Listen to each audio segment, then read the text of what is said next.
Good morning. Welcome to our continuation of topic of freedom. But before we begin, just a brief announcement. Number one, they say there's going to be an eclipse tomorrow. It's a rumor that the little moon is going to block the sun. Do you believe that? And we're going to have a program tomorrow, God willing, at 1 o'clock for the whole family. And everyone is invited. Also, since Pesach is coming,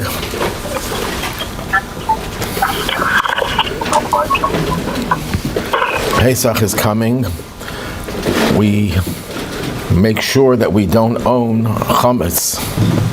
Chametz is anything that has flour and water mixed together, which means it doesn't rise, but if it has risen, it's chametz. We're not allowed to eat it, derive any benefit from it, or even be the owner of it. So you can easily not eat chametz, but how do you not be an owner of it if you don't want to get rid of it? So the Jewish custom is that you sell it, but since the laws of sale are not so simple, rabbis and communities serve as the agent who's authorized by the people to sell their chametz. Now there's a misconception that you have to literally deliver the chametz to the person who's going to buy it, the non-Jew who's going to buy it. No, you don't have to deliver it. You keep it in your house in a closed closet or drawer, taped it shut so you don't by accident open it and take something out, and the rabbi takes care of the sale for you. So we have the forms that everyone could fill out and give it to me, and I'll take care of that responsibility.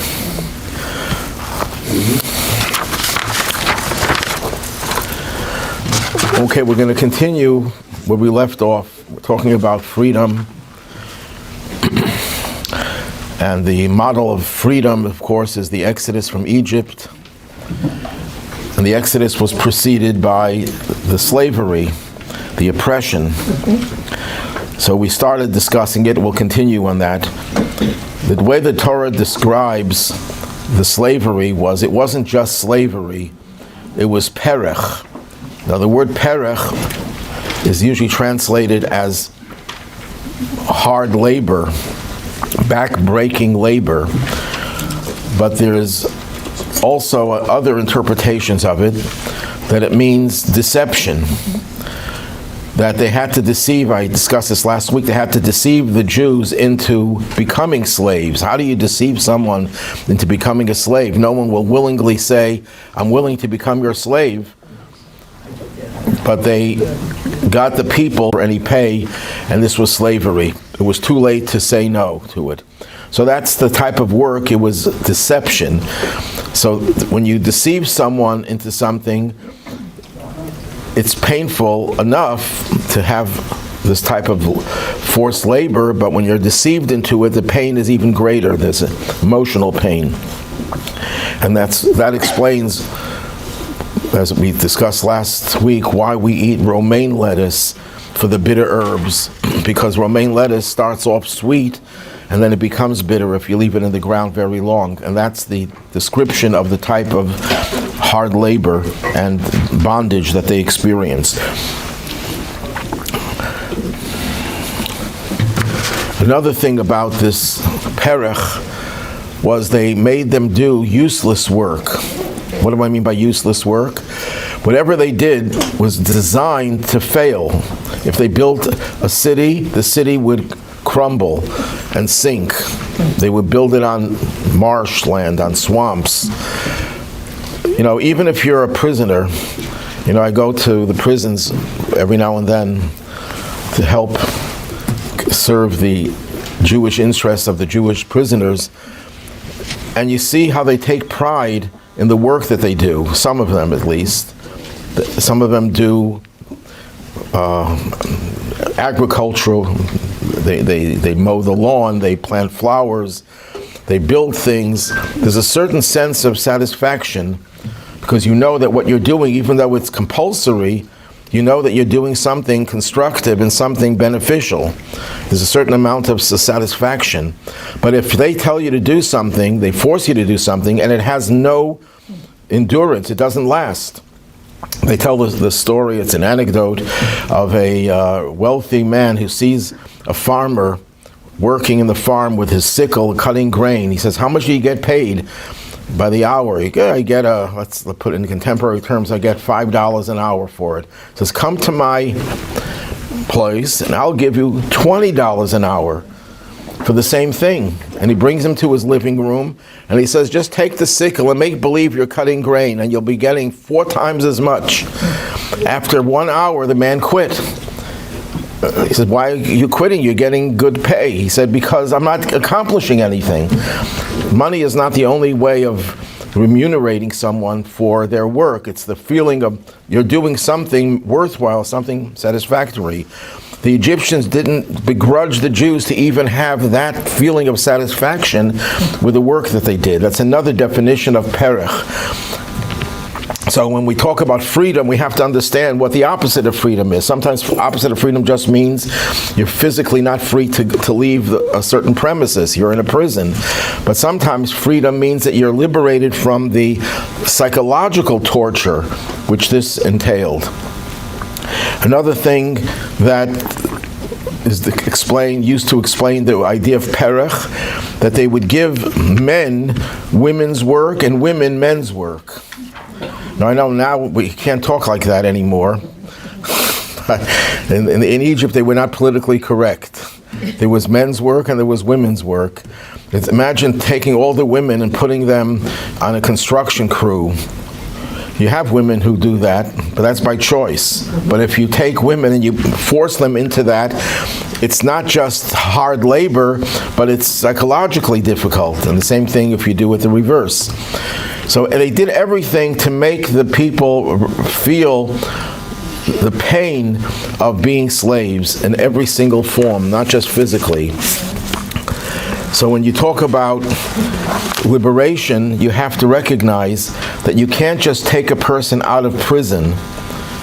If the person wasn't in prison, you have to take away the psychological torture, which sometimes goes with the prisoner when he's liberated from prison.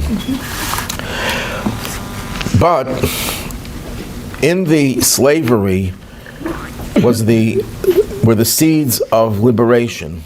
Because the Torah says this, the more they would oppress them, the more they would proliferate, the more they would spread out, and their numbers would increase. It's interesting, of all the 12 tribes, which tribe had the fewest number of people?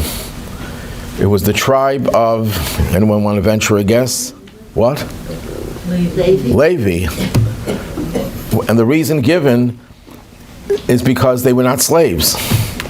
Only the ones that were persecuted really exploded. The population exploded. The more they would persecute them, the more they would proliferate. And I think I mentioned this last week, that one of the reasons we use an egg, a hard-boiled egg at the Seder, there are many reasons, but one of the reasons is that an egg is different from other foods. The more you cook it, the harder it becomes. It reminds me of a humorous true story. In France, the yeshiva there hired a Russian rabbi who came out of Russia who knew very little about the real world. Or maybe he knew the real world, but he didn't know the fake world. And the yeshiva they were very frugal. They would give very little food. And they would serve hard-boiled eggs every breakfast, every day. That was the breakfast, hard-boiled eggs. So the students once came to him and said, "Can you do us a favor and give us some soft-boiled eggs every now and then? A little bit of variation." He said, "Sure." The next few days, still hard-boiled eggs. And this went on for a while. And they said, "Why can't you do us a favor, make soft-boiled eggs?" He says, "What do you mean? I leave the shul earlier so I can cook the eggs for longer and longer to make them soft." So, but the truth is that the longer you boil an egg, the harder it will become. That's what happens to the Jewish people. The more they're persecuted, the more we grow, the more we flourish. And the anti-Semites of the world should take note. The more they're trying to harm us, the stronger Israel will become, the stronger the Jewish people will become. Doesn't mean we should invite their persecution, but the reality is that it does strengthen us, and it makes the redemption even greater.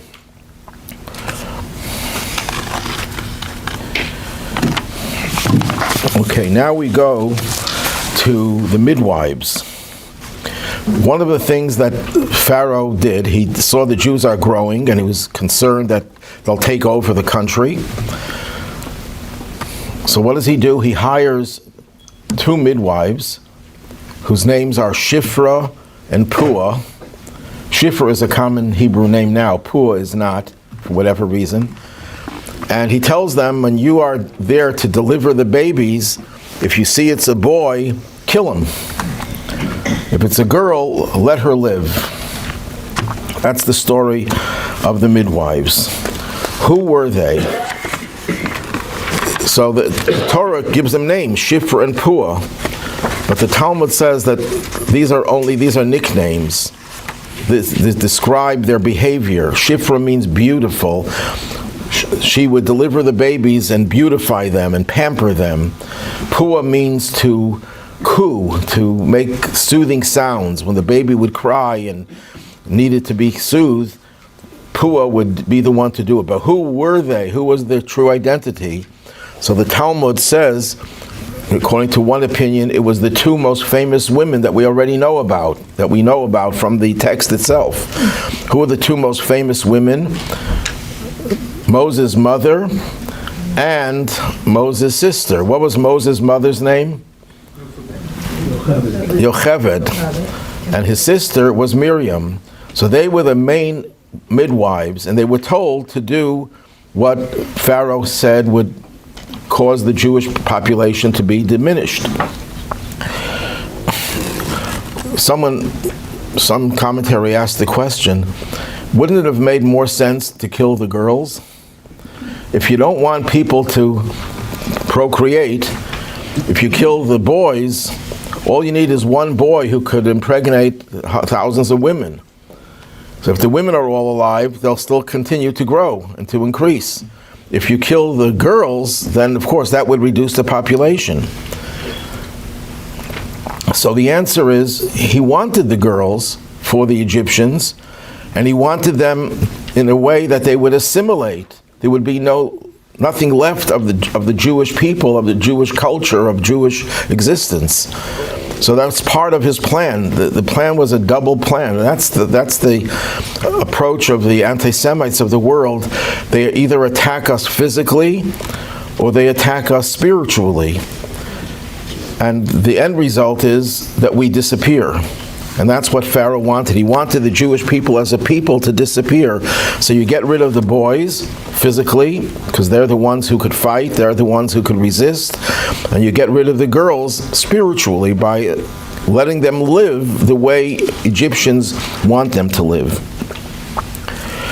There are those who say that Shifra and Puah were not even Jewish, but that opinion is not the accepted opinion.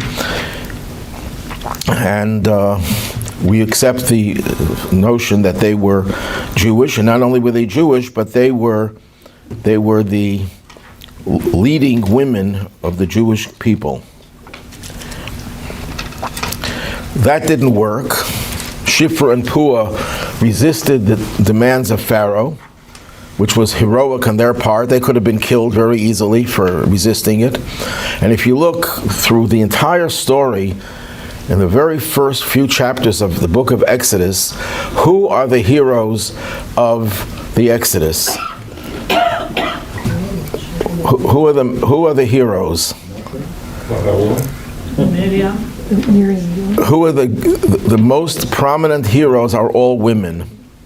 Yes, Moshe was the liberator, and Zipporah saves Moses' life. So it's 5 or 6 women who are the heroes, but it's not just these individual women, it was the entire female population. Yes? With the princess, she not only saves Moses, but she deliberately knows that he's a Jewish boy. Right, and she goes against her father. And she deliberately takes the Jewish nurse for him, his mother. I mean, she knew that he would then learn his identity instead of just taking him. Yeah, well, we'll talk more about her a little bit later. But meanwhile, we see clearly how the women were so pivotal in this whole story. They refused to follow Pharaoh's orders. So Pharaoh thinks about, I can't get them to kill their babies. I'll do something else. But let me just backtrack for a second. If Pharaoh wanted to kill the boys, all he had to do was send his stormtroopers to the homes of every Jewish family and kill the boys. Why did he have to do it this way, in a sneaky way, when they're giving birth, kill the little boys? You just come to the homes and just kill them. It's so simple for a tyrant like Pharaoh. So one of the great commentators on the Talmud says something very interesting, that Pharaoh was a superstitious man. He was a religious man in the wrong way. He believed in God or gods, and he knew there's a concept of retribution. So he wanted to, and this is true about every tyrant and every evil leader, they try to legalize things by doing evil, but doing it in a way that's somewhat less reprehensible, in a way that they can have a little bit of a cover. So he didn't want to tell his soldiers to kill Jews outright. That would be too harsh. Instead, he wanted to do what he thought was less odious, perform abortions. This is written by a 17th century rabbi. Perform an abortion on the mothers before the baby is born. Right before the baby is born. If you kill the baby, it's only killing a fetus. It's not really considered murder in his mind, in his perverted way of thinking. And even that they refused. So he realizes that I can't get rid of them that way, so he has an order that every boy be thrown into the Nile. Why did he want to throw the boys into the Nile? Again, there are so many ways an evil person could kill and murder people. Why throw them into the Nile? Because his astrologers told him that the savior of the Jewish people, the potential savior, will be punished by water. He will meet his downfall through water.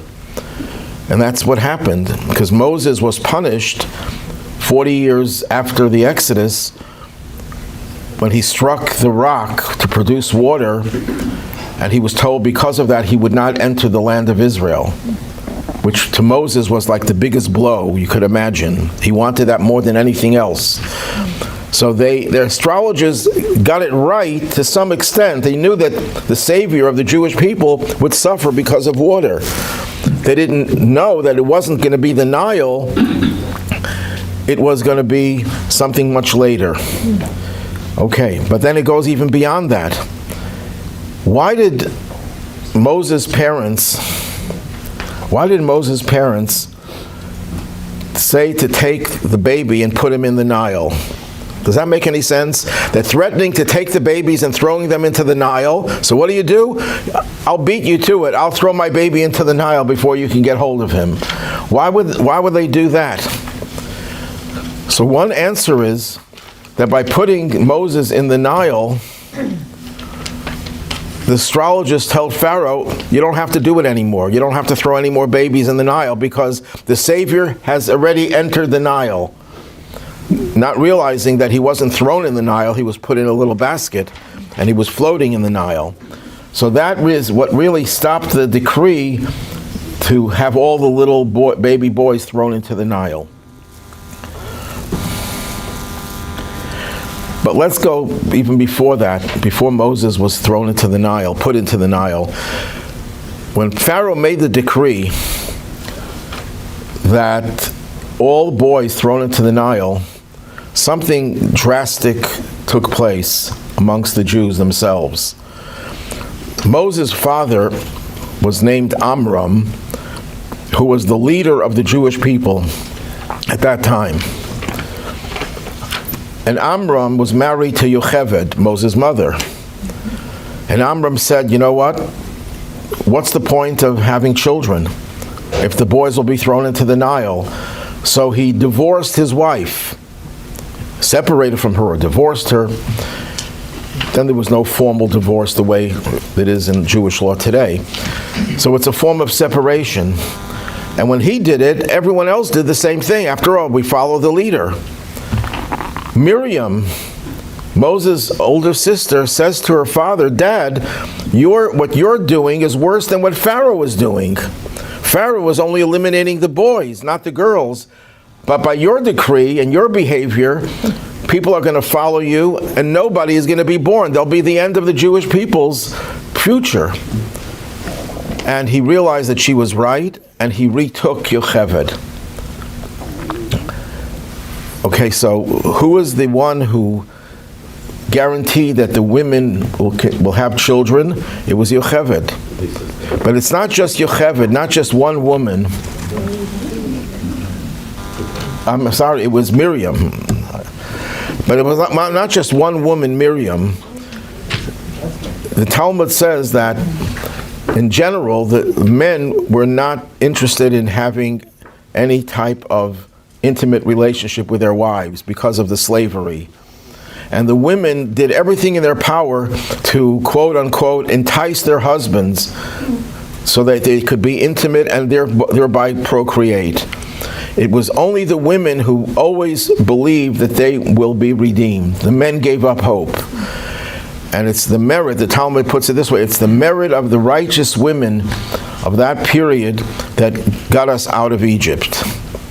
And the Rebbe would always emphasize that the same thing is true today. What will get us out of this exile? It's going to be primarily the women. The women's faith is stronger, and their belief that things will get better is much more robust than it is for the men. So it's the women who have the power of liberation more than the men.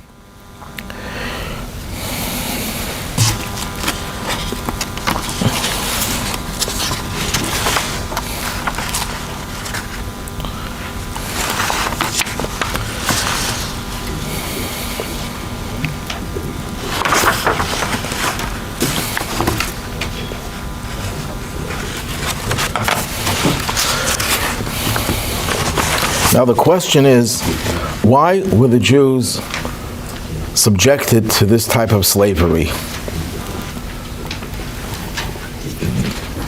What's the reason that they had to be slaves? And we assume that there is a reason. Because everything that the Torah tells us about the people's lives, good or bad, is always based on the fact that there was a good reason why they suffered or why they prospered. So there are several explanations what the bondage was all about. Number one, God told Abraham, when he made a covenant with him, that your children will be slaves in a foreign land. And why was Abraham told that? Abraham was such a loyal person to God. Why would God punish him by telling him your children, your descendants, will be slaves? So the reason given is that Abraham did a few things that were considered to be improper. At least for Abraham, it was not considered proper. What are his sins? And I put the word sins in quotation marks. When he was pursuing Lot, his nephew, to save him, he took with him a few hundred of his disciples. Abraham was involved with reaching out, getting people to abandon their idolatrous ways and to learn about God and learn about God's commandments. Abraham even studied the Torah. He already knew the teachings of the Torah prophetically, and he was sharing that with his disciples. And he took them away from their learning to pursue Lot, to save Lot. And that was considered a sin. That's one sin. It's a little strange. that should be considered a sin. Another sin that Abraham was guilty of, again I put the word sin in quotation marks, when God promised him that he would have descendants, that they would inherit the land of Israel, Abraham said, how do I know that I'll inherit it? He had doubts about whether he's going to inherit the land.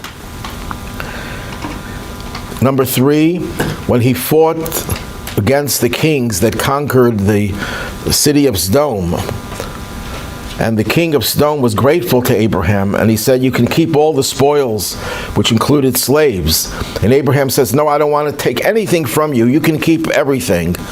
That was wrong on Abraham's part, because if he would have taken the slaves, he could have rehabilitated them and educated them instead of being part of the sinful city of Sodom. What's the common denominator in all these explanations? If you think about it, the common denominator is that he doubted his own power and influence. That's why he didn't feel that he has the power. He needed to interrupt his students, his disciples, and they had to join him in his military efforts. He had doubts whether he's going to inherit the land. He says, who am I? Am I worthy of inheriting the land? He had this self-doubt. And that's why he didn't want to take the people of Sodom. He didn't feel he has the ability to rehabilitate them. And when a person believes in God, but doesn't believe in himself or herself, that's a problem. That's what causes slavery, that we lose our identities. Self-doubt is a form of slavery. It's a spiritual form of slavery. As we discussed in the other class, that what is slavery or what is freedom? Freedom is when you know your identity, you know who you are.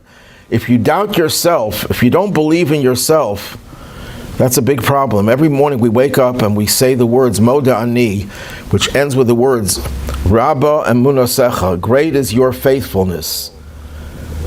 So what does that mean? Great is your faithfulness. So one interpretation is that God, we praise God that he has faith in us. Yes, we have to have faith in God, but we have to also believe that God has faith in us. And because Abraham had this self-doubt, and it doesn't mean that he was bad because of that, it just means he wasn't strong enough to bequeath to his children the sense of identity and being confident with your identity and knowing that you have the power to do whatever you are told that God wants you to do. And you could inherit the land, you could win battles, you can accomplish everything. If you're missing that, then you have to go through bondage until you develop your identity. So that's one aspect of why the Jews were slaves in Egypt. It was in order for them to recognize that you can't have self-doubt, you can't be left without an identity. Another explanation given why we were slaves is because we sold Joseph. We sold Joseph, and as a penalty for that, we had to remain in Egypt. We would go through the suffering and pain to develop a recognition of how we have to be responsible for one another. When do people feel the need to help others? When they're suffering together with others. You found this in the concentration camps, in the death camps, where people would help one another because they were suffering and in pain. When people are carefree and they're wealthy and they have no problems, no illnesses, then they're focused on themselves. They don't care that much about others. When people suffer, then they can empathize with others. Another explanation why we had to be slaves is that it was a way of preparing us to get the Torah at Mount Sinai. In order to acquire the Torah, you have to go through a purification process. And that was what experience in Egypt was. It was the crucible. It was the smelting pot. It's what refines. When you want to refine gold, you get rid of all the dross, all the imperfections. That's what was needed so they can receive the Torah at Mount Sinai. And then I would venture another explanation why the slavery was needed. The Jewish people were chosen for a mission. The mission is to pass down the teachings of the Torah to their children, and it should never be lost. Now, what happens with a nation that lives amongst other nations? There are two major hurdles, two major challenges that a nation will have whenever it's dealing with its survival amongst other nations. The two hurdles are, could you withstand persecution? Because if you're different, you know you're going to be persecuted. Any group of people that is different from any other group, from the majority, is always rife to become a victim of the other group. That's true not just about Jews, it's true about every culture. And that's what happened to many cultures. They disappeared because they were wiped out, or they were persecuted to such an extent that they ceased to exist as an independent being, independent nation. The Jewish people had to be able to withstand that pressure of persecution. But then there's another pressure, maybe even stronger, the pressure of assimilation. When you exist as a minority amongst the majority of people who have a different culture, the temptation and the pressure to conform is so great that the likelihood is that you'll disappear. So in order for the Jewish people to be able to withstand those two pressures, to resist the pressure of disappearing because of oppression, and to resist the pressure of disappearing through assimilation, God wanted the Jewish people to go through both for an extended period of time, which they did, and they succeeded in emerging from it without losing their identity. At least the ones who left Egypt did not lose their identity. And that forged a nation that would have the power to exist no matter what the pressures are, no matter how much persecution the Jewish people endured, they still remain Jewish. No matter how much the enticement of assimilation by every culture in which they found themselves, we emerged whole. That doesn't mean that every individual survived. No, we lost millions of individuals along the way. But as a nation, we survived and sometimes even flourished more and more as a result of the persecution, as a result of the challenges of assimilation. So the model for that was the Egyptian bondage. Okay, so in order to be liberated, you have to develop a sense of your identity.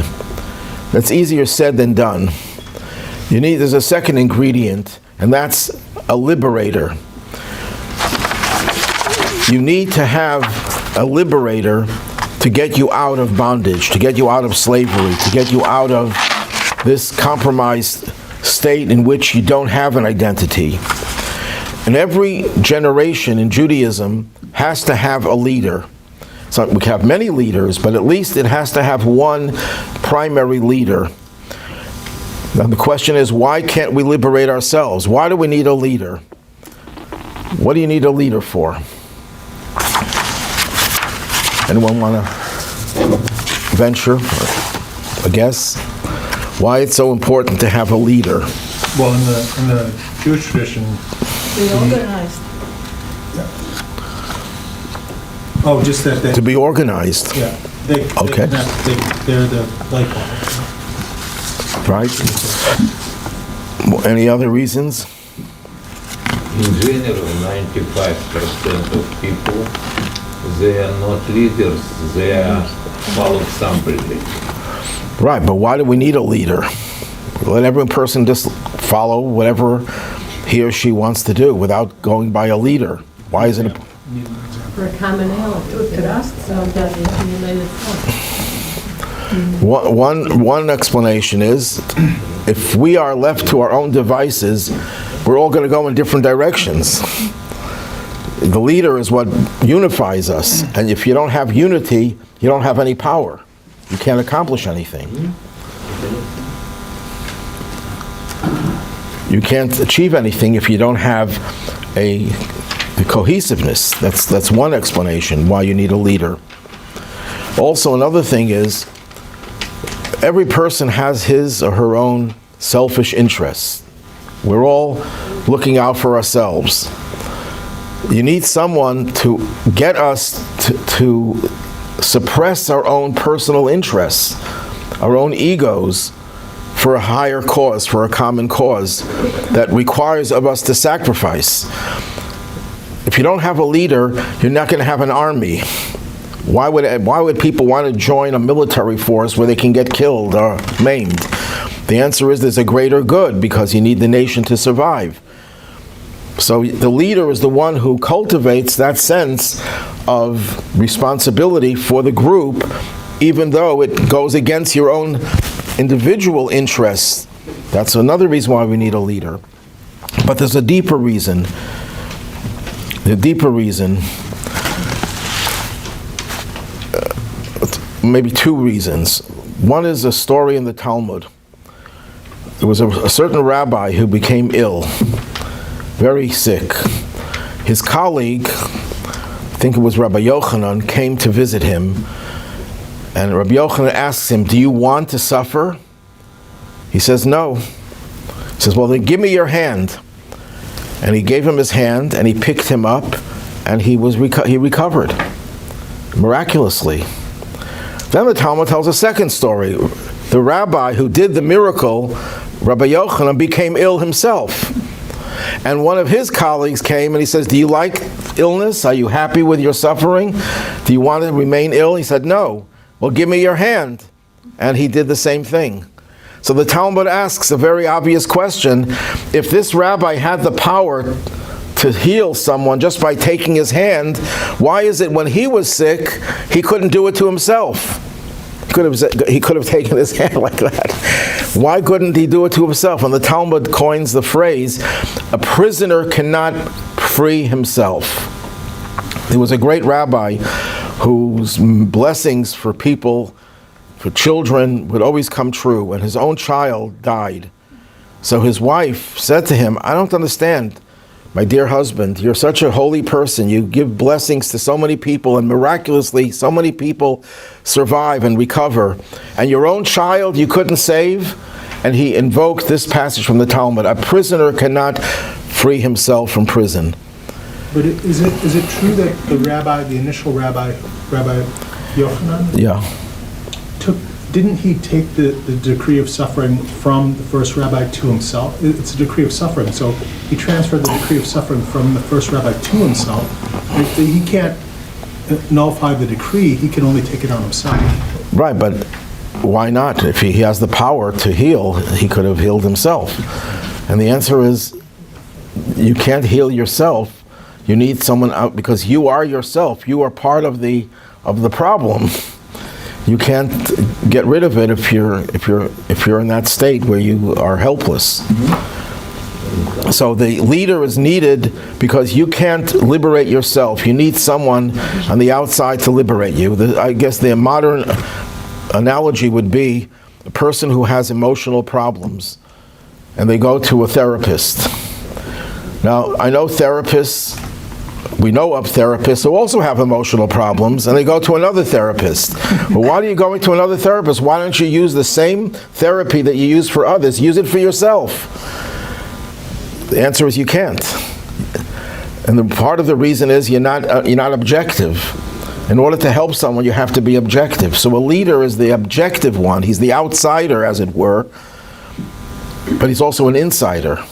Because if he'd be the total outsider, he wouldn't really empathize with the people that he's leading. So a leader has to be both an insider and an outsider at the same time.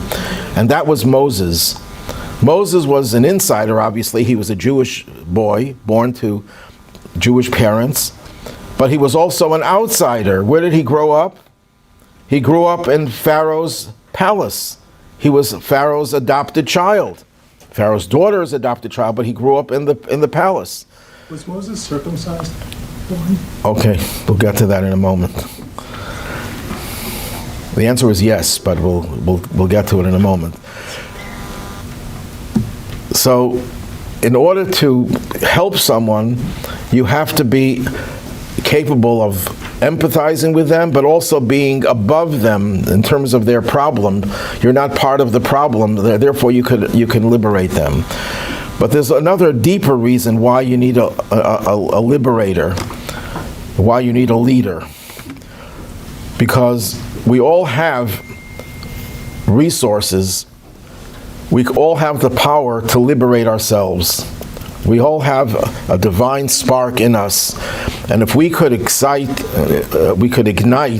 that divine spark, nothing could stop us in whatever we want to do. But the problem is that spark is covered up, and the liberator is the one who ignites the spark in us. That's what a leader is. The leader doesn't do things for you, he does it with you, igniting the spark in every person. And that was the ultimate leader of Moses, who had that power as the outsider and insider, as the one who had the power to ignite that spark within everyone.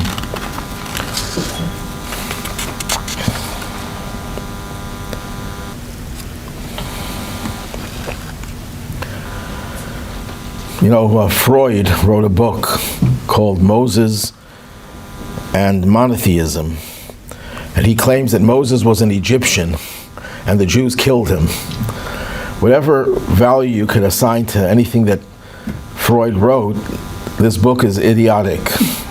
It's total fiction. But there's a kernel of truth in every bit of fiction. The kernel of truth is that he was an outsider, and that's what gave him the perspective that only an outsider could have, and therefore he was able to liberate. That was the power of Moses. Moses was the greatest Jew that ever lived, the greatest human being that ever lived, Maimonides says. There was no human being greater than Moses. And it's interesting that if you go through Jewish literature, up until about 1,000 years ago, give or take a century, nobody was ever named Moses, except for the biblical Moses. Moses Maimonides lived about 850 years ago, and there were a few before him. But I feel the first person called Moses that we know of, a rabbi that we know of, lived about 1,000 or 1,100 years ago. Same thing with Abraham. In all of the Talmud, there are thousands of names of rabbis. There's not one with the name Moshe, not one with the name Abraham. You have Isaac, you have Jacob, you have the 12 tribes, you have Aaron even, although it's very rare. But Moses and Abraham did not exist until about 1,000, 1,100 years ago, as far as I can tell. Why is that? Why did no one give the name Moses? Today, Moses is a very common name, and so is Abraham. And the answer is that Moses was held in such high regard that it was considered presumptuous to consider your child to have in any way some resemblance to Moses. My little Moses, he could be a great child. Your child is the smartest child and best child in the world, but he's not a Moses. Don't delude yourself. And the same thing with Abraham. There's actually a biblical phrase, Echad Haya Avram. Abraham was one and only. He was the pioneer. Nobody can compare to Abraham because nobody is a pioneer anymore. Everything is already trodden. The path is already trodden for us. And nobody could be a Moses. The only one who will be equal to Moses and even greater will be Mashiach. That's it. No one else in between Moses and Mashiach could compare to Moses. Yes? Why isn't Moses considered the Messiah? Mashiach? He is. It says Moses is the first redeemer and he will be the final redeemer, but he's not here anymore. But it says that the Mashiach will have the soul of Moses in him, plus additional resources. So you're right. It gets into the question of reincarnation in Judaism. It has something to do with that, sure. Now, Moses, because he's so unique, his whole existence is an enigma. There's a lot of mystery about Moses. His birth and death are shrouded in mystery.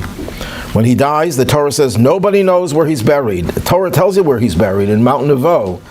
But no one could ever find his grave, and there were attempts to find it. The Talmud records an event that a certain king says, I'm going to find it, so he puts soldiers at the foot of the mountain, and they look and they see, we see his his grave. I guess the grave was in a cave. And they go there, and then they realize it's not there, it's at the bottom of the mountain. So he put soldiers at the top and at the bottom, and each one sees the grave at the opposite end of the mountain. There was no way, you can never find Moses' grave. Also, he was born prematurely. He was born at 6 months. That's why they had to hide him for 3 months. Why did they have to hide Moses for 3 months? Because the Egyptian authorities, when someone got married, they counted 9 months to realize that in 9 months there might be a baby there. And if they're hiding the baby, they would look and discover the baby. Moses was born prematurely, so no one was looking for him. After 3 months, they had no choice, but they had to hide him because the Egyptian authorities were going to search for him. So we don't even, he was born a preemie. The Torah hides his ancestry. What's Moses' name? Moses. Oh, very good. But who gave him that name? The Egyptians. Batya, Pharaoh's daughter. What was Moses' real name? So the Talmud, the Midrash says he had 10 names. In one version, 7 names. Another version, 10 names. The name that his mother gave him was Yekutiel. You ever heard the name Yekutiel? Or Yekusiel in this Ashkenazi pronunciation? Sometimes nicknamed Kuti. It's not an uncommon name today, but what does the word name mean? The El part of it is God's name, and the first part of it has the same root as the word tikva, which is hope. Hope in God. So when he was born, his mother gave him a name that indicated that there's some hope that God will take us out of Egypt. But he had many names, but we don't call him by those names. Imagine if he'd be called up to the Torah, you have to call a person by their name. They would have to recite 10 names. It would be a little bit bothersome. But so we don't even know, most people don't know, and in the Torah itself it doesn't tell us what his name was, what his mother gave him as a name. How we know this? How do we know this? Yes. It was passed down from one generation to another. No, what name gave mother? It's in the Midrash. The Midrash collects oral teachings. These are passed down orally, but it's not mentioned explicitly in the Torah. It's in the oral Torah. That's how we know everything. The Torah doesn't give you much information about anything.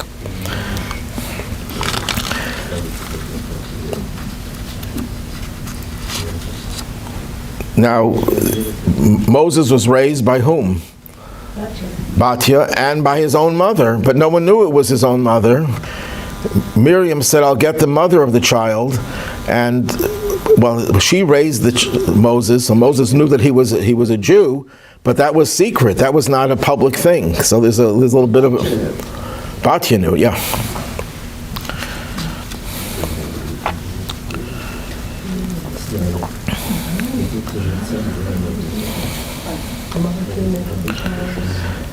Now, when Moses is born, it says his mother saw that he was good. Do you know a mother that sees the newborn baby and says, "Hey, this is not good"? So what's the big deal about she saw that he was good? So there are many answers to this. The Talmud gives several answers. One answer is that when he was born, they saw that something was different about him. Number one, that he was viable. Usually a preemie at 6 months would not be viable. They didn't have incubators in those days. But that he saw that it was good. He's a living child. That's one explanation. Another one says that he didn't cry like a baby. A baby normally cries. He didn't cry. Another explanation was that he was not just good, he was beautiful. Another one says that he was good. They saw his goodness. He was good to people. He was good to God. And in fact, one of his names is Tuvia. Tuvia means good to God. That's one of the 10 names. Some say that he was good to be a prophet. They sense right away that this person is going to grow up to be a prophet. Another opinion says he was born circumcised. Now that happens, but very, very rarely that someone should be born circumcised. There was a rabbi who was a Moel who circumcised tens of thousands of children. He says in all of his career, he never met anyone who was fully circumcised, born that way. But there are a few exceptions to every rule. And another version says that the whole house was illuminated with light. That the word good also means light.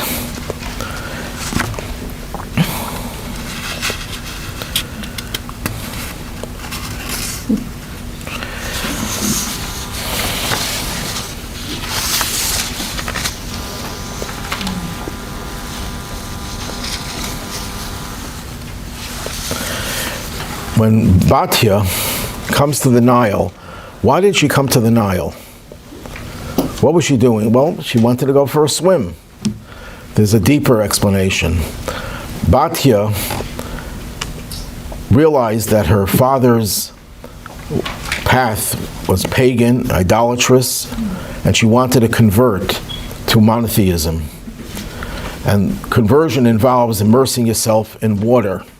So she went to the Nile to cleanse herself from the paganism of her father.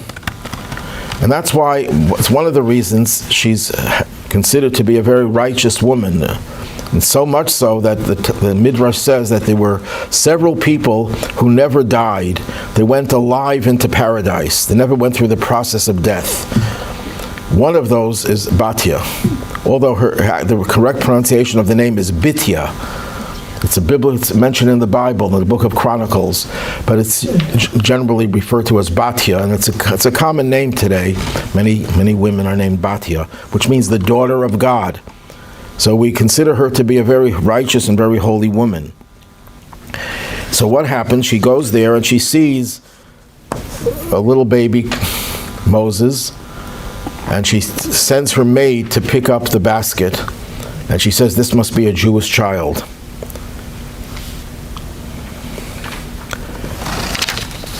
And then she sees the child is a na'ar, is a youth.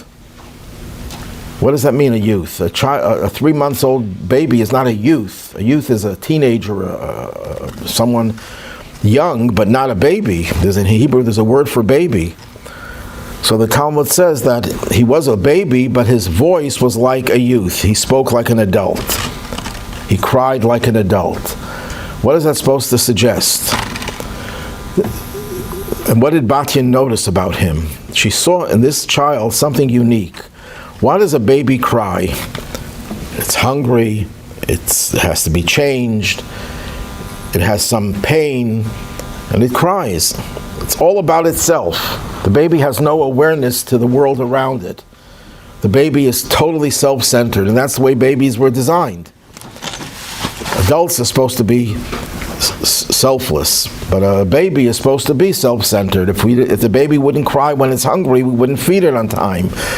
We wouldn't change it on time. But this Moses was different. This Moses cried like a youth. When a younger person cries, not an adult younger person, it's not always about themselves. Sometimes it's about others. You're crying because others are in pain. So what she noticed about this little Moses is that he's not like any other baby.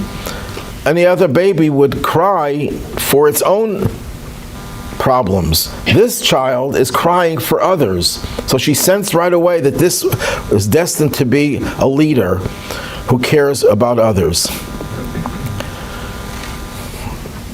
The ultimate example of a leader who cares about others more than anything else in our generation, I would say, is the Rebbe. Just share a story that I just read not too long ago. I heard the story many years ago also. The story was told by the Rebbe's secretary. Secretary doesn't mean someone who took dictation. Secretary means an aide who the Rebbe would use for an assistant. Rabbi Groner was his name.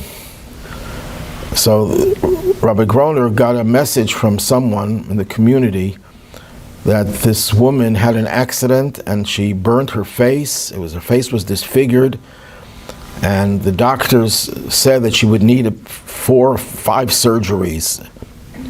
And Rabbi Groner told this to the Rebbe. So the Rebbe says, "I'm going to go tomorrow to the gravesite of my father-in-law and pray for her." Now, you have to realize when the Rebbe would go to the graveside of his father-in-law, that meant it was a fast day. He wouldn't eat anything that day, and he would stand there for hours, sometimes 7-8 hours straight, not moving from one position for 7-8 hours. A tremendous amount of strain and deprivation. And sometimes, for many years, I don't know which point it was, they didn't even have heat in the winter and no air conditioning in the summer, and he's standing underneath the sky. And after he comes back, Rabbi Groner reports to the Rebbe, the doctors say that they don't have to do 4 surgeries, 3 is enough. There was some improvement. So the Rebbe said, if that's the case, I'll go back tomorrow to pray. And he went again the next day, and the doctor said she only needs 2 surgeries. And he went back the next day until they said she doesn't need any surgeries at all. It's going to heal on its own. That's just one of thousands of illustrations of someone who just focuses on the other and doesn't care about their own deprivation, their own hardship. I mean, try standing in one place for 6 hours in the sun or in the cold and not moving from that position to help one person who had a need for surgery. That's the ultimate model, and that's what Moses was.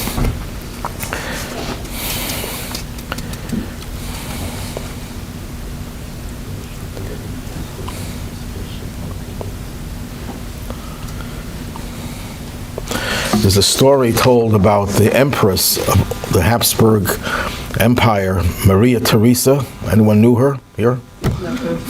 What? Not personally. Okay, and she wasn't nice to the Jews, so a rabbi came to her. Somehow he had connections, and he stood in front of her, and he broke down crying and screaming. And she was really annoyed by that. She says, can't you speak more civilly, like an adult, like a sophisticated person? So he said, it's not me crying, it's all the Jewish people are crying through me. It's their voice. That's what Batya saw in little Moses. It wasn't a little baby crying, it was the pain of the entire Jewish people crying through him. He was sensitive to that even as a little baby.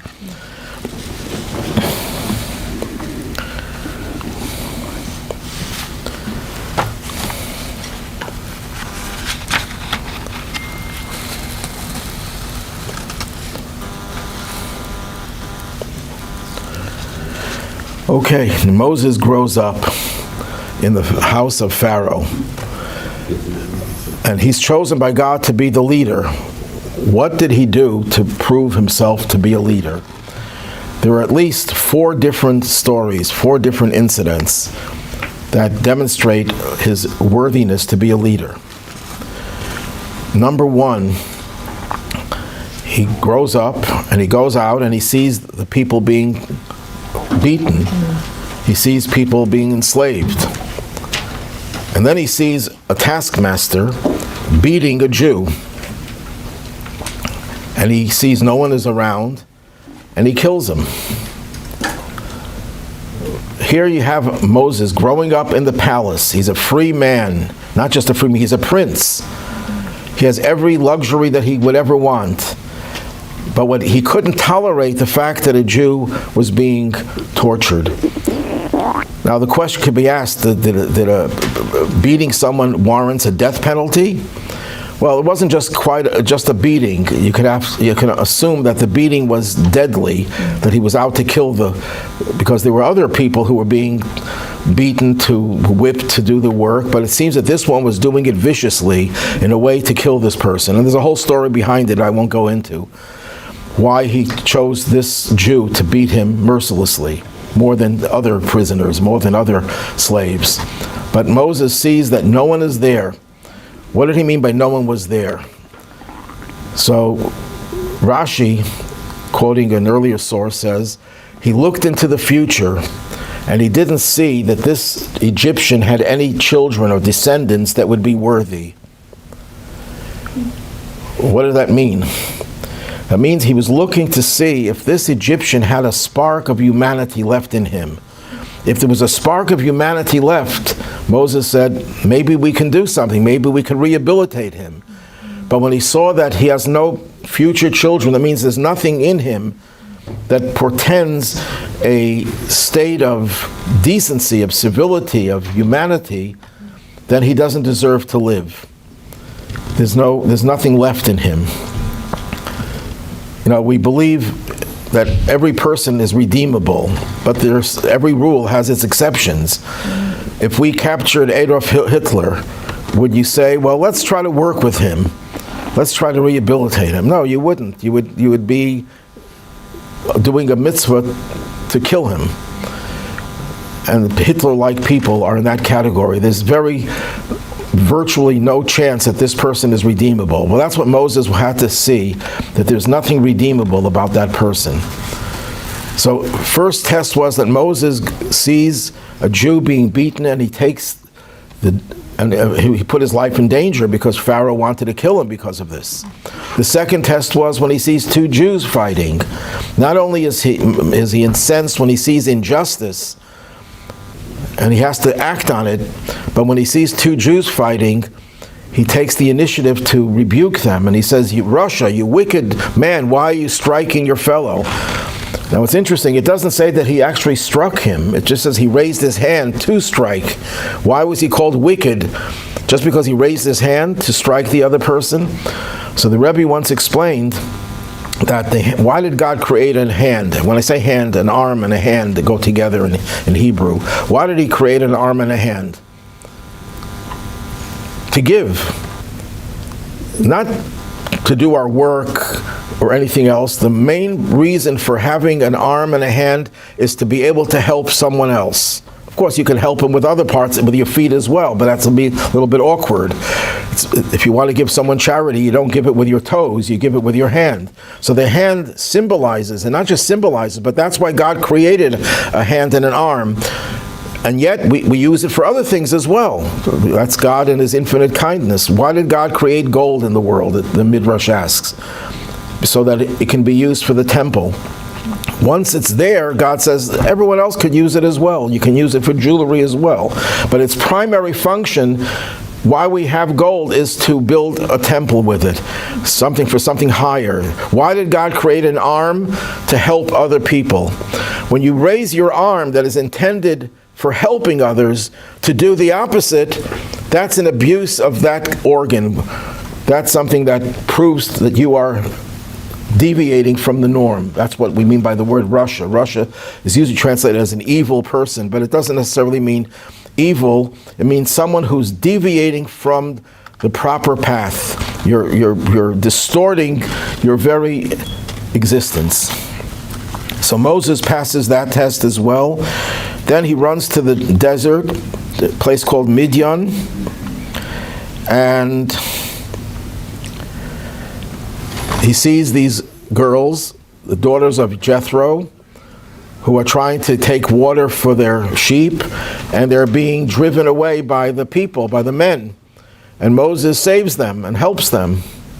So here Moses is not only preventing an injustice, when it's done against his own people, these are total strangers, and he's helping them as well. So you see Moses in three different ways showing his inability to tolerate injustices, and he's willing to sacrifice everything to save someone. And then the fourth test was when he comes to the burning bush, which we'll talk more about next week, God willing. When he comes to the burning bush, why did he come to the burning bush? That was in Mount Sinai, and where Jethro lived was far away. Why was he there all of a sudden? And the answer, and that's where God gives him the commission to be the liberator, because he was tending to Jethro's sheep, and a little lamb escaped the flock and ran away. And he pursued this little lamb for miles until it ended up at Mount Sinai, where the burning bush was. And God says, the fact that you cared for that little lamb, Jethro had a big, huge flock. What's the big deal about losing one little lamb? The fact that you cared for that little lamb proves that you're willing to take care of my people. but not just take care of them as a collective, as a nation, but each individual, even the little lamb who has no real significance, you're willing to take care of. That's the hallmark of a Jewish leader, of a liberator. A liberator, we have many leaders throughout history who did good things. There are evil leaders and there are good leaders. But very often a leader cares about the nation. He cannot care about individuals. Individuals don't register. I'm busy saving the country and you're telling me that you have a little problem here, a little nuisance here, a little illness here. I can't deal with that. Go to lower level people for that. That's how most leaders are, even the good leaders. A Jewish leader is someone who never loses sight of the individual, who's always thinking about individual. And I'll conclude with a story about the Rebbe. And there are many, thousands of stories like this. But this is a story I remember when it happened. This goes back at least 50 years, maybe more, maybe 60 years. On Rosh Hashanah,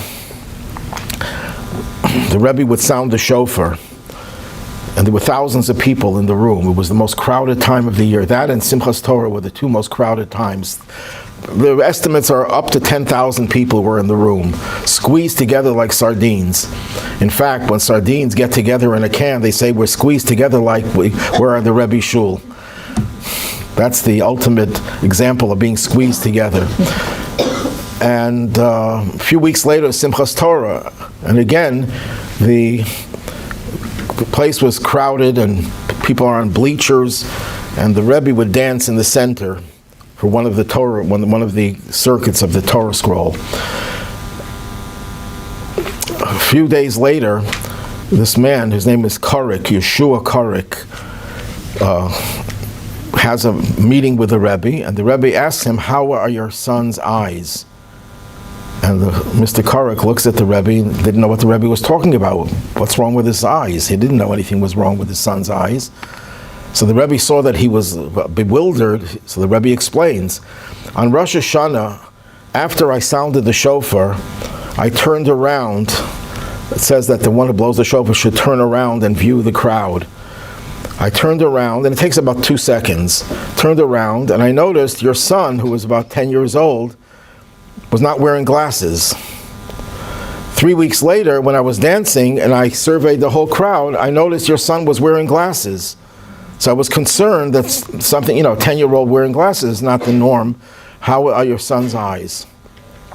Now here, Rosh Hashanah and Simchas Torah are the two most, not just crowded times, but the focus is on the world. The focus is on the collective.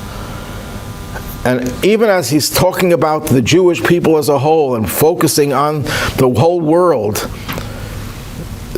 he didn't lose sight of a little boy who was not wearing glasses. If I ask you, close your eyes, who in this room was wearing glasses and who was not wearing glasses? How many people would be able to know? I don't remember if you were wearing glasses or not. But here, there are 10,000 people in the room, and there's one child that was not wearing glasses, and 3 weeks later he's wearing glasses, and he saw them for a few seconds, and that registered, and he was concerned about it. And this is just one of thousands of stories about the interest in individuals, even as he's leading the entire nation, entire world. I mean, prime ministers would come to the Rebbe. The president of Israel came to the Rebbe, prime minister of Israel. The king of Morocco would correspond with the Rebbe.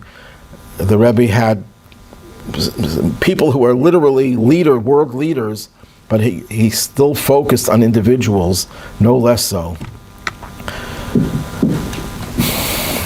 So in order for someone to be a leader like Moses, he has to show that he's, number one, an outsider.